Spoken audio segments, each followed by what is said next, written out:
pattern readers. This video is going to be especially for anyone who wants a refresher of season 1 of The Wheel of Time before they go into season 2. I am going to recap what happened in each episode of season 1, and I am going to avoid any book spoilers, so if you are either a show-only watcher or you haven't advanced very far in the books, this will be a safe way for you to get up to speed going into the second season. In this video, I will cover episodes 1 through 4, so stay tuned for more. First things first, the first 3 episodes release on Prime Video on September 1st. The remaining episodes will release weekly after that.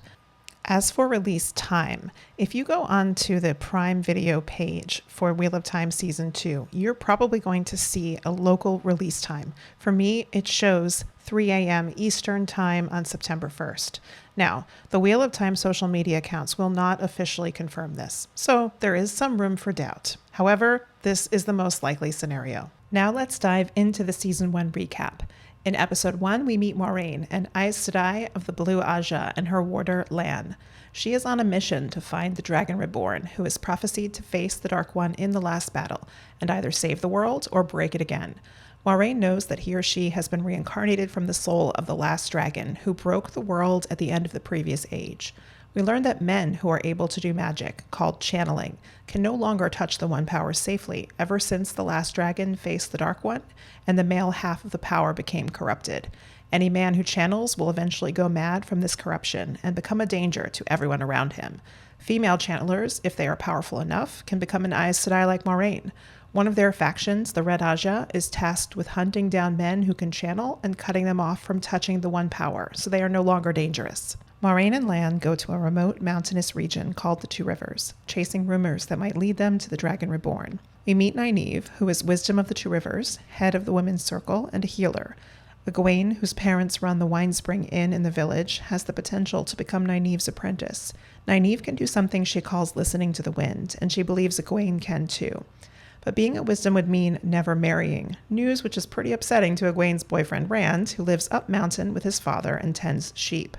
Eventually, Egwene tells Rand she is going to become a Wisdom, and Rand supports her in this. Rand's 2 close friends are Perrin, who runs the blacksmith shop along with his wife Layla, and there seems to be some sadness between them.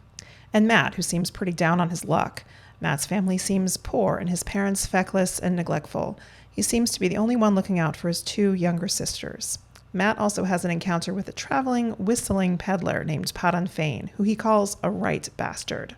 Moiraine has narrowed her search down to these 5 young people, although by questioning Nynaeve, she learns that she at least is a handful of years older than the others and too old to be the Dragon Reborn. The Two Rivers is celebrating the festival called Beltane, which we learn involves lighting lanterns in memory of loved ones who have died, and to entice their souls to be reborn again.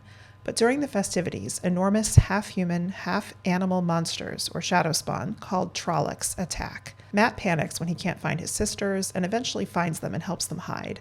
Rand is at home when a single Trolloc attacks, and between his father, Tam, producing a mysterious sword, and Rand's bow and arrow, they manage to kill it, but Tam is injured. Egwene sees Nynaeve being dragged off by a Trolloc. Perrin and Layla fight off multiple Trollocs together, and while Perrin is in the rush of killing one Trolloc, Layla startles him and he swings his axe, delivering a mortal blow to her before he can realize she isn't a Trolloc. Moiraine and Lan manage to destroy the shadow spawn, but she takes a wound from a Trolloc weapon and has to pull down half the inn to finish them. By morning, Egwene tells Rand that Nynaeve is dead and leads Tam to Moiraine, who is able to heal him with the One Power instead. Rand confronts Moiraine about what she did, since he wasn't there to see her destroy the Trollocs.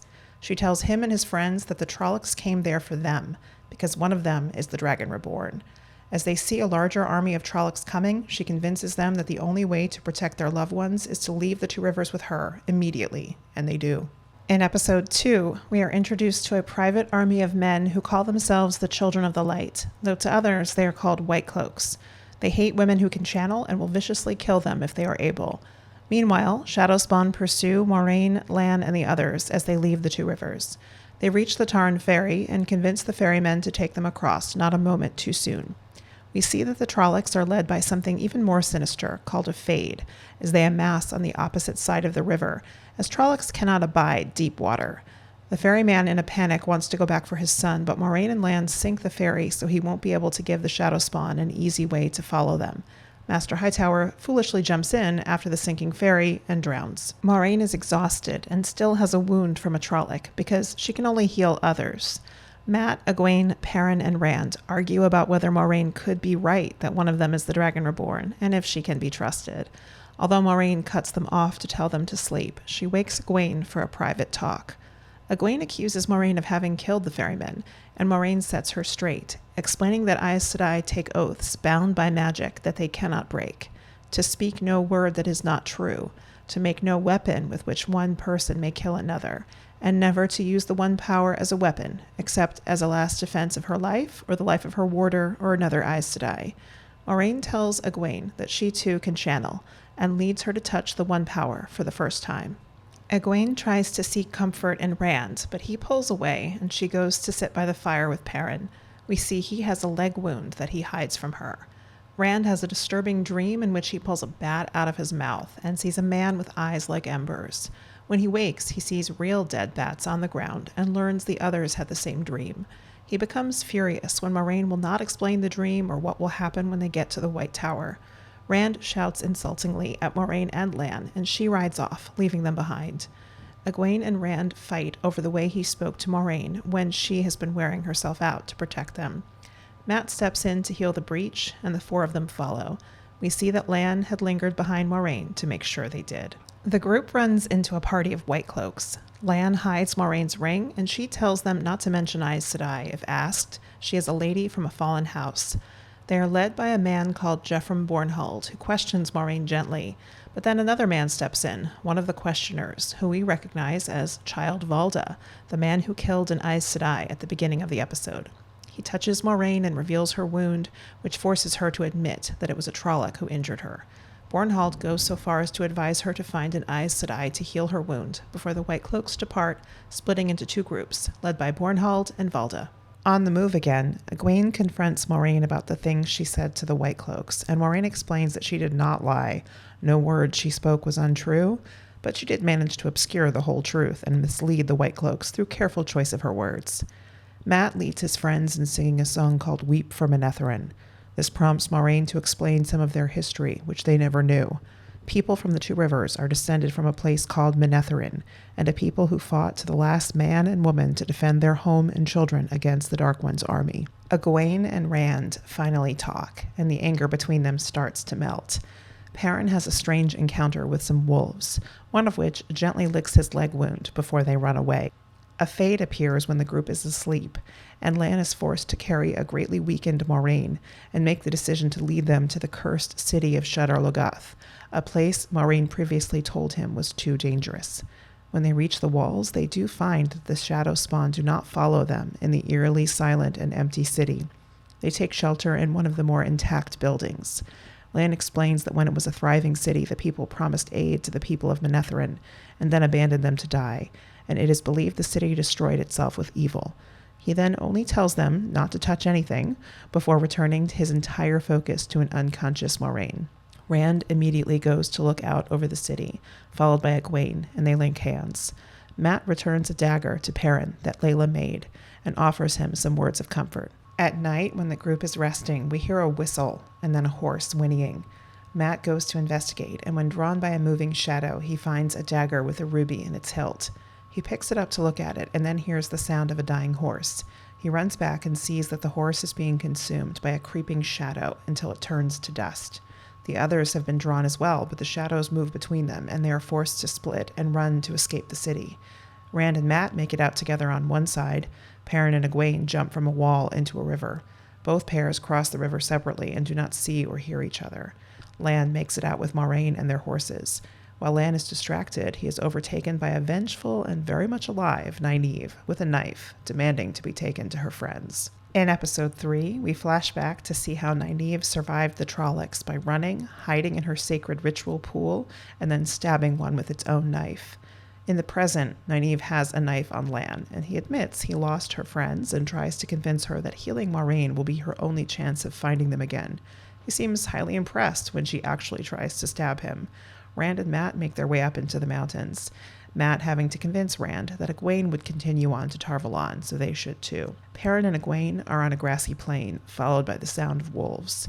Perrin likewise has to convince Egwene not to go back, that Rand will go where he thinks she is. Lan has Nynaeve tied to a tree, but she manages to keep the upper hand. He lets her free, and she searches for herbs to heal Moraine. I'm pretty sure Lan has never been more impressed by a woman in his life, especially when she refuses to answer how she tracked him. Nynaeve makes a poultice for Moraine and warns Lan he will feel her pain through their bond. Perrin has a dream in which the ember-eyed man appears again, and he sees a wolf eating an undead Layla. When he wakes, the wolves are closer, and he and Egwene run until they find wagon tracks, which they decide to follow. The wolves stop, and Egwene thinks the wolves led them there. Perrin and Egwene get closer to the wagons they are following, and he wants her to stay back for protection. She realizes he blames himself for Layla's death. They go together and find a group of Tuatha'an, the traveling people, who invite them to their fires and wagons and give them food and blankets. Lan leaves Nynaeve with Moraine as he goes and looks for more help for her. Later, he spots a camp of Aes Sedai. Moraine says the name Swan in her sleep, and when Lan returns, Nynaeve says she will have enough energy to ride for a short time. Mat and Rand find a village down in a quarry where a dead Aielman is being displayed in a cage. In the village inn, they hear a gleeman perform a melancholy song called The Man Who Can't Forget. The gleeman, Tom Marilyn, teaches Mat a lesson by showing him how easily his purse had been stolen, but refuses to return it to Mat. Rand and Mat offer to work for the barmaid Dana in exchange for a place to sleep. She sets them to splitting firewood, but Mat is suddenly surly and hopeless and is harsh to Rand before he walks away. Instead, he serves drinks and bonds with Dana over her sense of despair, feeling stuck in a tiny village. Dana gives Rand a room for himself and Mat, and since Mat isn't around, stays and drinks with Rand. Mat goes to try to rob the dead Aielman, but Tom stops him, and Mat pulls a dagger. Tom explains that the Aielman had been murdered by cowards and deserves a proper burial, but he is sympathetic to Mat and lets him take what he needs first. They bury him together, and Tom agrees to return Mat's purse, but not before Mat had stolen it back himself. Rand and Dana flirt, but he pulls away when she moves in for a kiss. It's a shock when she says the name Egwene, locks the heavy, solid door, pulls Rand's sword on him, and says she is waiting for Mat, who she needs too. Rand manages to break down the door and runs, joined by Mat. Dana corners them, and they find out she is a dark friend who sees 5 of them in her dreams and knows one is the dragon. As she explains her despair at the pain in the world and then that she is called a Fade, Tom throws a knife which kills her. He convinces Mat and Rand to run with him. Rand grabs his sword, and they follow. Lan, Moraine, and Nynaeve reach the camp of Aes Sedai, and they are greeted by the red Aes Sedai from Episode 1, Liandrin, who recognizes Moraine and tells her they have captured a man calling himself the Dragon Reborn. In Episode 4, we start by getting a glimpse of Logain before he was captured. We see the effects of the corruption on his mental state, but we also see how, with compassion and charisma, he wins the King of Gildan to his side. Back in the Aes Sedai camp, a green sister named Karini heals Moraine's wound. Karini admits she is worn out from the effort of shielding Logain, which only she, Liandrin, and another green sister named Alana are strong enough to do. Liandrin and Karini have been arguing about whether Logain needs to stand trial according to Tower law, or should be gentled immediately. Moraine helps with the effort of shielding him. Lan practices weapons with Karini's warder Stepan, who he is friends with, and learns that the Amerlin seat is angry that he and Moraine haven't been back to the White Tower. We see some of Karini and Stepan's relationship and his worry about Liandrin's growing influence. Perrin doesn't trust the Tuatha'an, but he and Egwene agree to travel with them to Tar Valon. Isla explains that they follow the Way of the Leaf, which means they forswear all violence, even in self-defense. Later, Egwene dances with Aram, and Perrin learns Isla's sad history, how her daughter, Aram's mother, was murdered, but it did not shake her belief in nonviolence. She is committed to making a better world for her daughter's soul, whenever it may be spun out into the world again. Aram recognizes that Egwene has someone she loves, and tells her about the Tuatha'an practice of leaving the wagons at age 20 to experience other options in the world. Rand and Mat travel with Tom, but Rand doesn't trust him. Mat reminds us that Dana said she saw 5 dragon candidates in her dreams. Tom plans to sneak into a farmer's barn for shelter at night, but Farmer Grinwell catches them. Rand manages to talk the man down and agree to let them work for a night's stay. Mat is clearly sick, and we see some creepy black stuff literally coming out of him. But he has an incredibly sweet exchange with the little Grinwell girl to remind us that he is, at his heart, a protective big brother type. Tom reveals to Rand that he thinks Mat has all the signs of a man who can channel, which Tom knows about because his nephew Owen could channel and was gentled on the spot by Red sisters, after which he took his own life. Tom promises to stay with them and protect Mat from Aes Sedai. Later, Rand promises Mat he will be there for him no matter what. Alana recalls her friendship with Moiraine, but Moiraine remains cagey with her. We learn that Green is the battle Aja, and Alana sees signs that the last battle is coming. Liandrin tries to befriend Nynaeve to get information on Moiraine, but Nynaeve sees her as a snake. Liandrin says the Blue Aja are basically spies, and the Reds protect the world from those who would misuse the One Power. Nynaeve accepts Lan's promise that he and Moiraine will find her friends one way or another. Later, Nynaeve bonds with the warders around their fire. Moiraine and Lan have a heart-to-heart about her doubts, if Logain could possibly be the Dragon Reborn, even though he's too old. Rand has a dream about Perrin doing violence with a hammer, Mat with bloody hands, and Egwene in the hands of the man with ember eyes. When he wakes up, Mat is gone from the barn. He and Tom follow and find Mat in a sort of trance in the Grinwell's house, and the family has been murdered. Without seeming to realize what he is doing, Mat points his dagger up, straight at a Fade, and it's clearly the dagger from Shadar Logoth. Tom stays to fight the Fade, while Rand and Mat escape on horseback. Liandrin tries to make the case to Karenni that it is too risky not to gentle Logain now, but Karenni is insistent that they follow the law. Nynaeve and Lan share a connection over their lost parents, and he even translates her parents' last words to her. She is clearly softened towards him, but just as he is about to respond, the camp is attacked by Logain's followers. During the battle, Logain breaks free from Karenni and Liandrin's shield. Alana is a badass, Lan protects Nynaeve, and Moiraine strolls up for a casual chat with Logain. But he doesn't convince her he is the dragon, and she links with Liandrin and Karenni to try to shield him again. When Logain manages to kill Karenni, Liandrin is furious. Stepan, in a rage, tries to kill Logain, but Logain's blast of the power critically wounds nearly everyone in the cave.